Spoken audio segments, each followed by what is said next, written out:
Hello, welcome to today's video. Today's video will be all about Lightroom Classic, Lightroom CC, and to a lesser extent, Lightroom Mobile, a new feature that was introduced in October of 2020 called color grading. Color grading replaces the split toning panel in previous versions of Lightroom. So this applies to Lightroom Classic version 10, Lightroom CC version 4.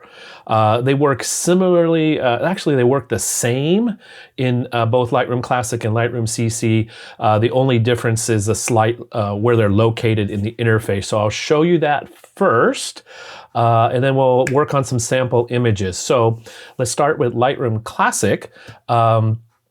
And we'll take a look at where it's located. So in the Develop module in Lightroom Classic, just head on down to, on the right-hand side in the interface, the panel called Color Grading.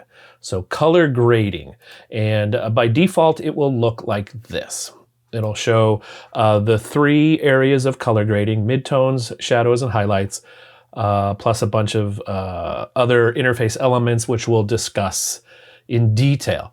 In Lightroom CC, in the Edit panel, it's in the color grading area. So color grading, just click this little triangle to show the details, and you'll see that same interface with the three color grading wheels for midtones, shadows, and highlights.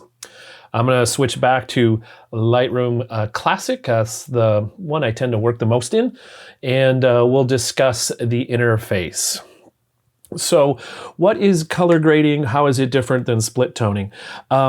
Basically, it is an extension of split toning. Split toning would allow you to do shadows and highlights, change to add a color overlay to the shadows tones, the dark tones, the highlight tones, the bright tones, and then change the saturation, the richness of that overlay. What color grading does is a couple other things. It adds the mid-tone, so you can do the mid-range of brightness values.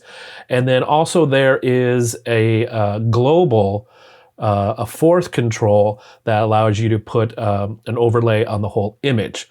Plus you've got blending and luminance for each. So there's a lot going on here, so it gives you lots of control. So let's start first with the interface, and we're going to do that here. So here's the interface. We've got the three wheels, the three color wheels. I don't prefer to work in this because moving colors around is a little finicky for me. It's hard to be precise. But since we're here, let me just walk you through how the basic color wheels work. So basically to do this, you just drag the inner wheel, the inner circle, I should say, on the color wheel here. And you'll see it is adding, because I'm on the mid-tone panel, it's affecting the middle range of tones, and you'll see on this sample graphic, the color change is happening mostly in the middle, which is the grays. So as I go around the wheel, I'm changing the hue, which is the color that is changing. You'll see right above the control wheel here, the hue is the H, so that's 156. The saturation, which is the S, is 54, so a higher number for the saturation from 0 to 100 will be a richer color. So this hue of 153 to saturation of 100, I can just change just the saturation and the color will not be as intense. So it's a little, like I said, finicky to do this. If you want to just change the saturation, I'm holding down the Shift key, and that allows me to move up and down on the saturation. Like I said, there's a lot of finicky stuff here. So that is how that works. If you want to briefly see what it looks like without that specific color control applied, there's a little eyeball icon down here, and if you just click and hold on that, that will turn off the preview of what it looks like with that change applied. Okay, so you have to click and hold. You can't just click and toggle it off, toggle it back on. It's a click and hold. Okay, so that's kind of a quick interface of the wheels themselves, how they work. Let's talk about how they work. By the way, I just reset this by double clicking that that circle that's on the inside here. So so that would, I'm just going to change the wheel of color out here, and then I just double click that inner circle and it resets it to 0. Okay, let's talk about how I prefer to use this and how it actually works. So what I prefer to work is in the individual color wheel. So the icons at the top, you have the triangle of the 3 wheels. That's the interface we're in now. I'm going to click on the black circle, which will take me to the shadows color wheel. Okay. Next, another thing I would like to do is I'm going to use this little triangle over here on the right below the little eyeball thing. And I'm going to click on that. And now I have access directly to the hue and saturation. So I can drag them here. As you see, that's moving that circle, the control point on the outside wheel. And you'll notice nothing is changing. Why is nothing changing in the wheel, in the color? Here's why. Because it has no volume. The saturation slider is very much like the volume control on like your stereo or your headphones. So without any saturation, the saturation is currently at 0, the color change has no volume to it. So I have to turn up the saturation, and now I will see a color change. Okay, so let's walk through this. So I'm in the shadow tones, which are, as you can see on my grayscale graphic here, that's on the left. So the dark tones on the left are only being affected right now. So it's basically, because it's the shadows, it's stronger in the blacks to, let's say, through zone 2 and 3. And then it starts fading out. At the default blending of 50, I can stretch this blending to 100, and you can see now it's reaching past the middle point, and it's adding some to even the mid-tones and the mid-brights. If I go all the way to the left, blending of 0, it's pulling what's the area that's being affected to just the darker tones. Okay, so just the darker tones. Let me reset that back to 0. It's default, which is 50. The balance is similar. It is somewhat of richness. You'll notice if I go to a balance of -100, it's again pushing some of that to the brightnesses. And if I go to a balance of +100, it's almost taking this effect away. Basically what it's doing is it's pulling everything opposite direction of the direction you're moving. So it's pulling everything to the brighter tones when I go, to the darker tones when I go to the right, and opposite when I go to the left. It'll be easier to see when I have some bright tones being changed, some colors. Again, a double click will reset that to 0. Luminance. We have another control here. So there's a total of 5 controls on each wheel. Luminance is exposure. So basically, at a luminance of 0, that means it's not changing at all the exposure that exists in the original image. But if I increase the luminance, I'm making the image, the dark tones brighter. Okay, so now 0 is no longer 0. It's not pure black anymore. It's a dark gray. If I go to the left, now 25 is almost black. The mid darks. The mid darks. Okay. Lots of things going on here. It takes a little getting used to and just experimentation to see how this works, how you like it to be applied to your images. So let's continue on with the other tone ranges so we can see how this works. So you can see we got just a little hint of the next wheel over here. So I'm just going to click on that, or I could also click up here in the small circles, and that would move me to the midtones. You can see that there is a mid-tone value applied of 321 of the hue. but the saturation's at 0, so that means there's no color change. So let's turn the saturation up. Now, where do you expect this to apply? It's the midtones. The midtones, so that'll be the middle brightness values of the image, so it should show up in the middle part of this graph. So I'm going to apply that kind of pink color. Let's get a more different color. Let's go to this kind of bright green. So we've got blue on the dark tones in the shadows, and we've got a green in the midtones. Again, if I stretch the bending, if I go to the right, it's interacting more. It's blending the green with the purple, with the blue to kind of get this purple tone. If I go this way, it's crunching that into the middle more, so it's not interacting with the colors on either side. So it'll be more dramatic color differences with a blending of 0. Luminance works the same. I can brighten up those midtones or darken them. And this will be easier to see on an actual photo in a moment. So I've applied 2 different colors so far. In the dark tones, the shadows, I've applied a blue, and in the midtones, I've applied a green.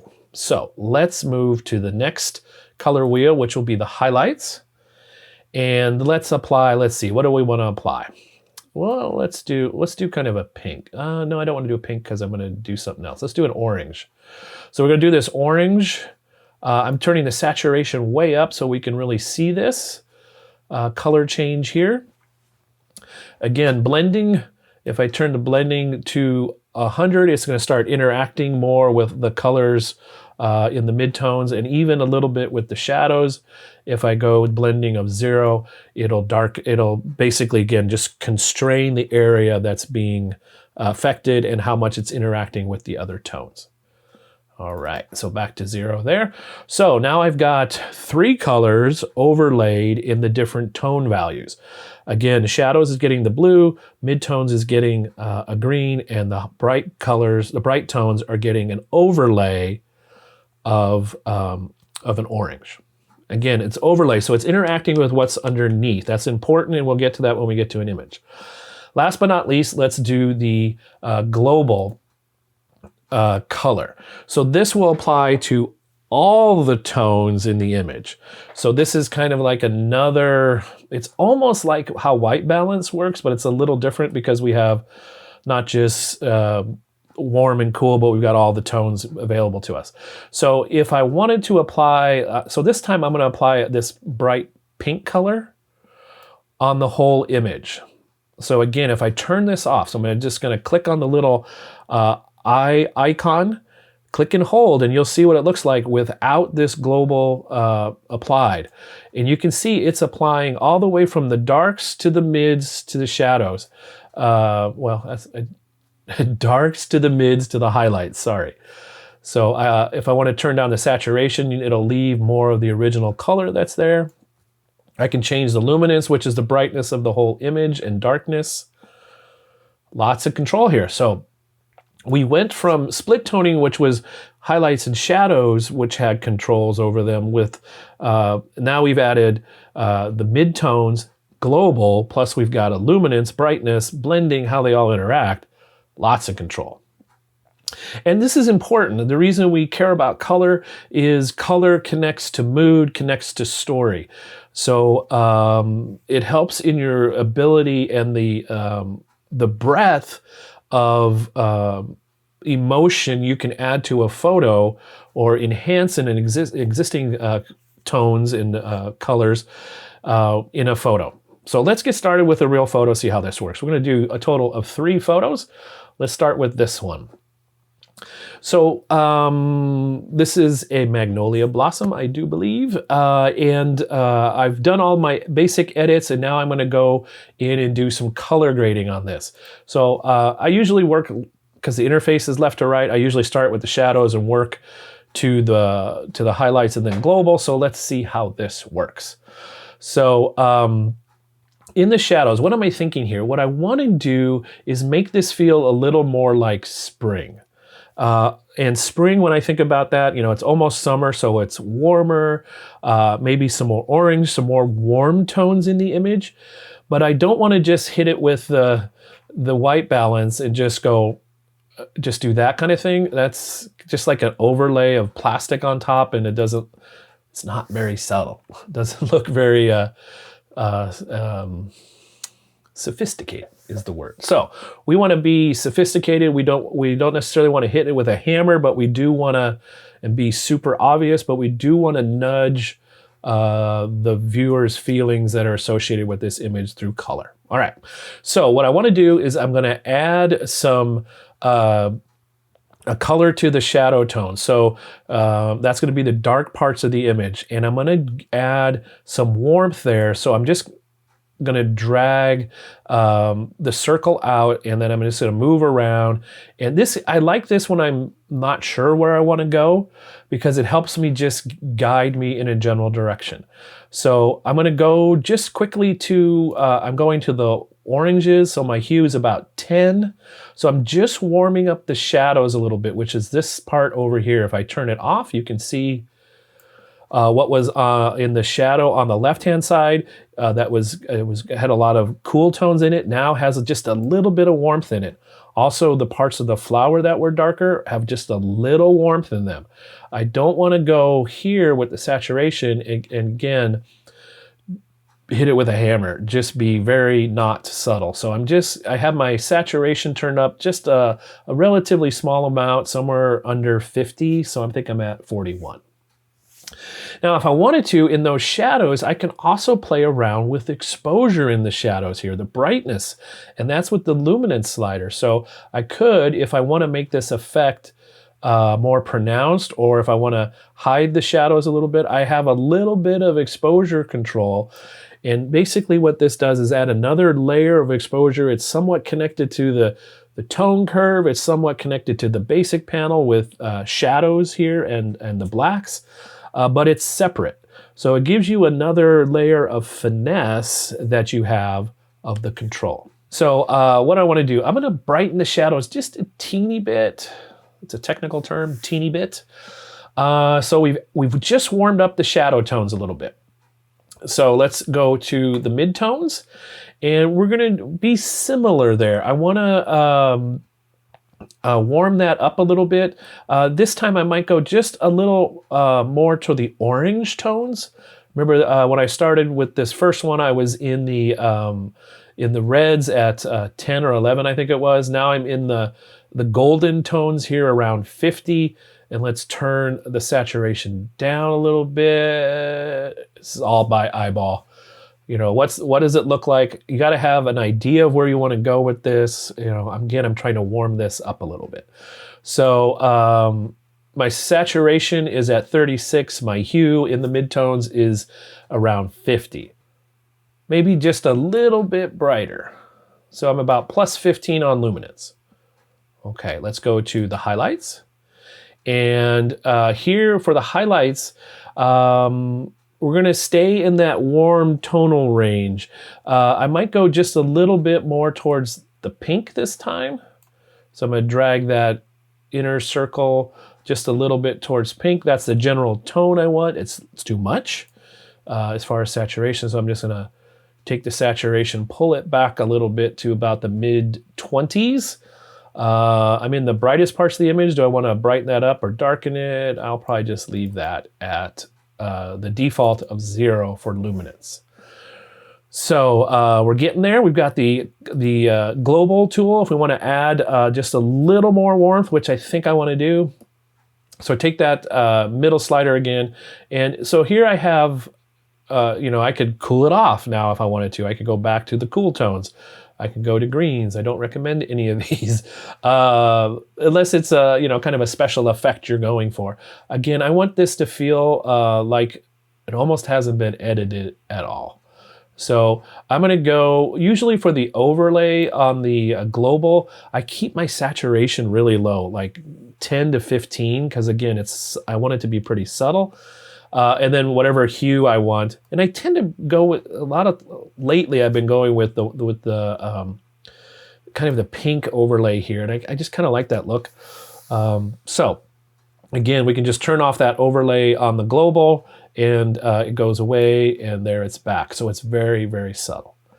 Now, if you want to see just see all the changes we just did in the color grading, I can just hide those changes by clicking this toggle here to the left of the word color grading, and that turns off all the changes. So this looks very cool, temperature-wise, and a little bit emotional-wise. So emotion-wise. And then here it's warmed up just a little bit. And sometimes that's a good thing to do because now this feels like it's a little too much. So I'm going to back off the global saturation a little bit, maybe just down to 4 or 5. Let's go to the saturation of the highlights and pull that back just a little bit as well. So it's a pretty subtle change, but it is also noticeable. And it does make a difference in the image. All right, let's go to another one here. This is my friend Carrie Schmidt. She's an artist and she's painted her Toyota Avalon here with her flowers. We went and took a picture in front of a garden with this, and it was a foggy day, as you can see. And here's what happens in this. It was, fog has a lot of blue in it, and blue is cold. Blue is not a happy color necessarily, and I wanted this to feel happier.